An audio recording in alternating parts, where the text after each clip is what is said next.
is one of the most unique circuits on the F1 calendar. Baku, a track featuring narrow streets, 90-degree corners, and at the heart of it, a legendary castle. A track so challenging that in 2019, it gave us one of the most infamous radio calls in recent F1 lore.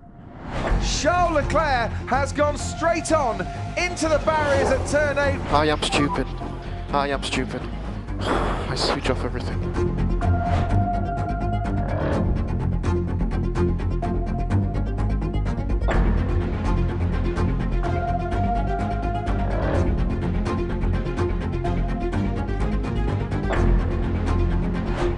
Look at a map of the Baku circuit and it's clear. This is not a regular racing track. A first sector balancing a long straight with a series of 90-degree turns. A second sector full of slow, winding twists. And a third sector that favors speed and power.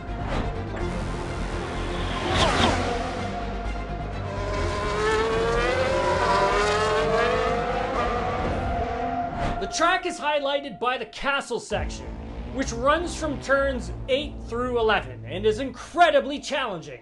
Turn 8 features the narrowest portion of racetrack on the F1 calendar. Just 7.6 meters of track, surrounded by walls, which only elevates the risk.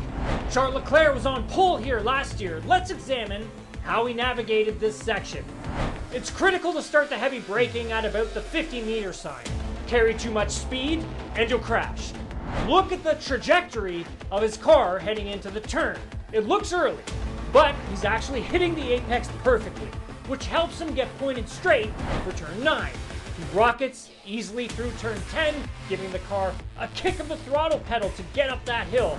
Nailing turn 12 is key because it leads into this long straightaway where he'll really make his gains.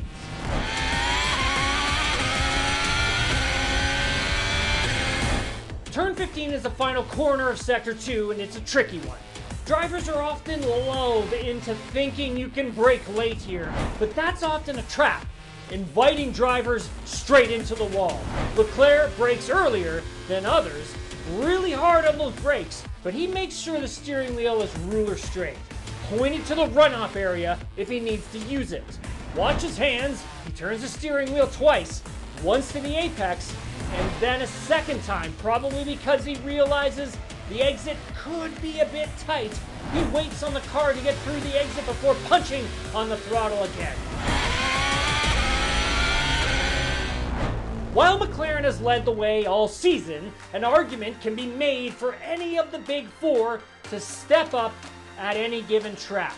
Because Baku is so unique, it can play to the strengths of multiple teams. Sector 1, I would say both McLaren, Red Bull, and Ferrari could be quick here. Not much in terms of change of direction for the car, just a few simple 90-degree turns followed by long straights.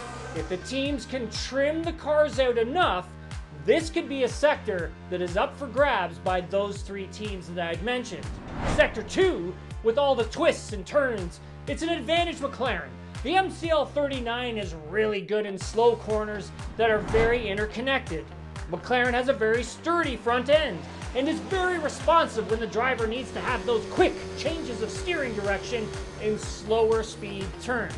And finally, Sector 3. I like Red Bull here. With Sector 3, there are a lot of long straights and not many corners, and I think if they can get the right trim level, I think Max Verstappen could be quite strong in this section. And combine it all, I think McLaren should be considered favorites for a strong race here in Baku. However, don't count out the Red Bull of Verstappen either, as I believe they could also play a factor here this weekend as well.